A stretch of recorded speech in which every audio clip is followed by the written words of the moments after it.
This is how you place video inside text inside After Effects. Go up to the text tool, type your word, command double click the pan behind tool up here, and this centers the anchor point, and then use the align tool to get it in the middle of the page. Drag and drop your video clip on the timeline.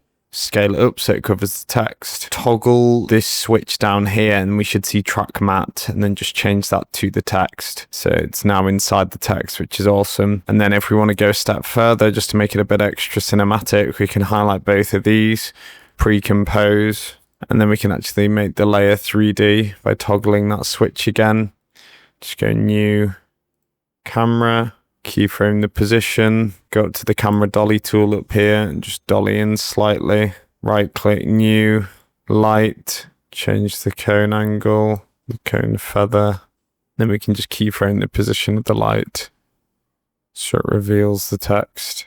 And voila, that's how you do it. Want more daily After Effects tutorials? Then subscribe to the channel.